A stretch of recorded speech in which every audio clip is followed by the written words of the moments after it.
Fala pessoal, tudo bem? Vou falar aqui de direito administrativo, explicando a desconcentração e a descentralização administrativa. Eu vou utilizar aqui a União como exemplo, apenas para ilustrar. Poderia estar aqui a figura do Estado, do Distrito Federal, do município. Eu estou utilizando a União, porque a União possui entidades conhecidas, e a gente vai ver isso ao longo do vídeo. A União é uma pessoa jurídica de direito público interno. Onde está previsto? Está previsto no artigo 41 do Código Civil.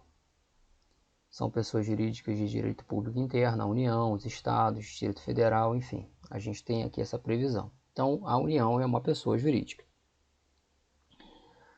Na medida que essa pessoa jurídica sofre um processo de desconcentração, ou seja, a pessoa jurídica ela precisa criar órgãos para que esses órgãos executem a miúde aquelas funções que são atinentes àquela determinada pessoa jurídica.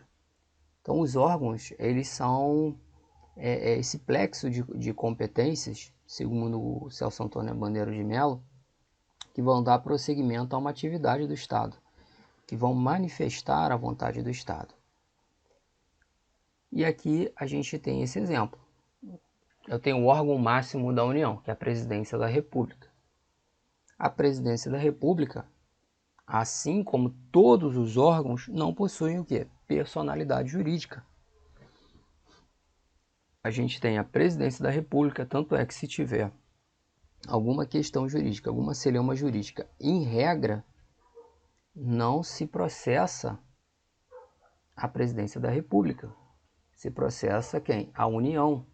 A Presidência da República, porque uma das premissas para figurar no polo ativo ou passivo de uma ação, seja ela em que ramo do direito for, é ter a personalidade jurídica, que vai a personalidade, no caso, né? Seja ela natural ou jurídica, que vai te dar capacidade processual. Então, como não tem personalidade jurídica a Presidência da República, a União vai figurar nesse polo. E a mesma coisa os outros órgãos. A Presidência da República, ela se desconcentra em Ministério da Justiça, que se desconcentra em Superintendência, em Polícia Federal, que se desconcentra em Superintendência da PF, que se desconcentra em delegacias da Polícia Federal. A gente nota que há aqui o quê? Uma verticalidade no processo de desconcentração, fazendo com que a gente tenha, incidindo sobre essa estrutura vertical, o poder hierárquico.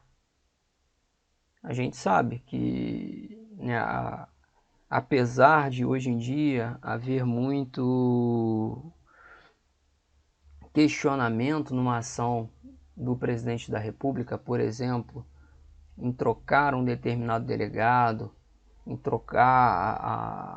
fazer alterações em uma superintendência, apesar desses questionamentos, o presidente da República possui essa ascendência hierárquica sobre toda essa estrutura. Então é legítimo a ele, em última instância, decidir. Hoje se faz, né, por um momento político que a gente passa muito alarde em relação a isso, mas aos olhos de uma verticalidade administrativa não tem problema.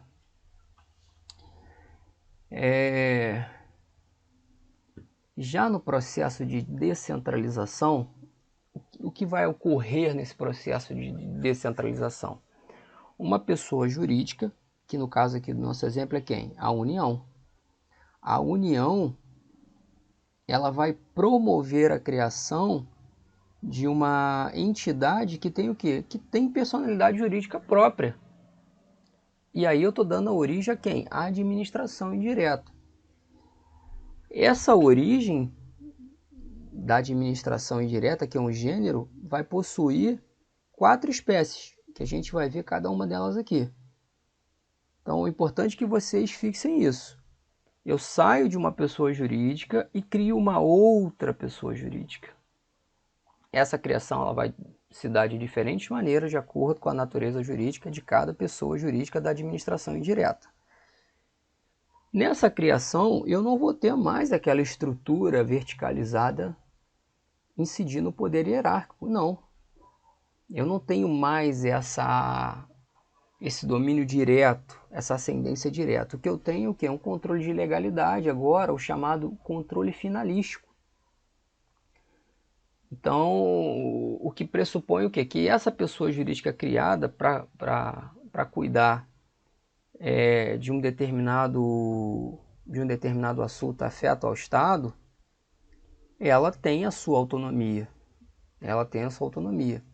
Quer dizer que nunca a administração direta vai intervir? Não, não é isso. A intervenção vai se dar em situações pontuais e reguladas em lei. Então a gente tem determinadas autarquias que cabe ao presidente da República a nomeação do presidente, enfim, são pontos muito específicos e aprofundados que não cabe a gente entrar aqui. O que cabe é o que? A gente entender como esse processo se dá e o que é esse processo. E quais as características principais de cada uma dessas entidades. Então aqui o controle finalístico, então a gente tem a administração indireta. Então eu tenho aqui a autarquia. Quais são os exemplos que a gente tem de autarquia no cenário federal?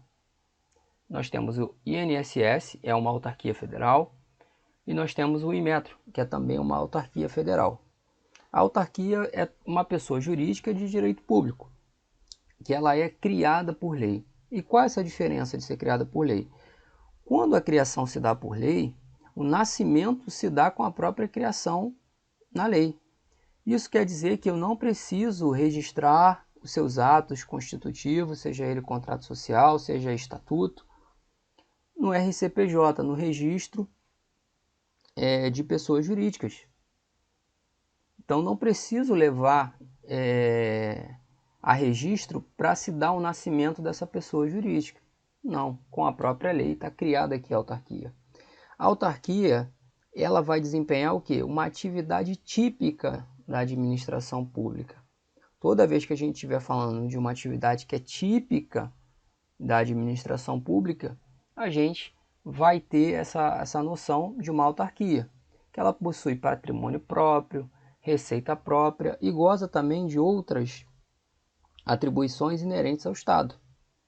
Perfeito? O patrimônio da autarquia é um patrimônio público, né, que não está sujeito a uso capião, por exemplo, que é a prescrição aquisitiva da propriedade. É um patrimônio que ele só pode ser alienado se não estiver afetado a algum interesse público em determinadas condições especiais. Ela tem toda essa questão de autogestão, na verdade todas as entidades da administração indireta possuem autoadministração, perfeito? E a autarquia, em especial, goza também de algumas prerrogativas que o próprio Estado goza. Então a gente tem diversos tipos de autarquia, também não vou aprofundar aqui, eu quero que vocês entendam as características principais de uma autarquia. Nós temos também a fundação pública. A principal característica da fundação pública é exercer uma atividade voltada de cunho social, tem que ser uma atividade de cunho social. A fundação, ela é considerada um patrimônio personificado, ou seja, quando você tem um patrimônio, se tem esse patrimônio público e dá origem a uma fundação, nós temos esse patrimônio personificado, é assim que a doutrina chama. Então nós temos uma fundação pública de direito privado e uma fundação pública de direito público. As fundações públicas de direito público são também chamadas de autarquias fundacionais ou fundações autárquicas. Elas possuem exatamente todas as prerrogativas que possui a autarquia. Então se criou como fundação, essa criação ela se dá por lei, da mesma forma que a autarquia, é uma pessoa jurídica de direito público, possui patrimônio próprio, receita própria, Qual a diferença que a gente vai ter lá da autarquia, que a Constituição trouxe para a gente, é que a área da atuação vai ser definida em lei complementar. Mas a lei que cria é uma lei ordinária, tanto a autarquia como a fundação, então não confundam isso. A maior pegadinha que eu já vi aqui, e a mais recorrente, é falar que a lei complementar cria a fundação e não é isso. A atividade desempenhada que é definida em lei complementar. Então a gente tem como exemplo aqui dessa fundação pública de direito público o IBGE. Já a fundação pública de direito privado, ela possui outras características, pessoa jurídica de direito privado. A criação não se dá por lei, criação autorizada em lei. Isso significa que ela precisa levar os seus atos a registro. Aqui, ignorem que a atividade típica da administração pública possui patrimônio próprio, receita própria, enfim. E a atividade dela também é definida em lei complementar, que é uma característica genérica, né, de toda a fundação pública. Nós temos a empresa pública.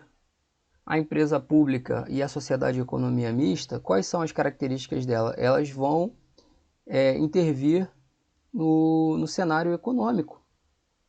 Em regra, o Estado intervém no cenário econômico? Não. Em regra, a regra não é essa. A regra não é a intervenção no cenário econômico. Como em situações peculiares se tem a necessidade de intervir no domínio econômico, então se cria, né, uma empresa pública. A gente tem como exemplos aqui a Caixa Econômica, que fomenta, né, o crédito imobiliário. Há muito essa questão social, socioeconômica, porque a Caixa Econômica ela desempenha um papel fundamental para o crédito imobiliário. E os Correios, que tem uma atividade voltada para quê? Voltada para a atividade do monopólio, né, de cartas, para o monopólio postal. Então a gente tem esses dois exemplos aqui de empresa pública. A empresa pública, apesar de ter o nome de empresa pública, é pessoa jurídica de direito privado. A criação se dá como autorizada por lei, ela atua na atividade econômica, possui patrimônio próprio, receita própria. E aqui é uma característica que a difere da sociedade de economia mista. Então fixem bem essa característica, que o capital vai ser exclusivamente público.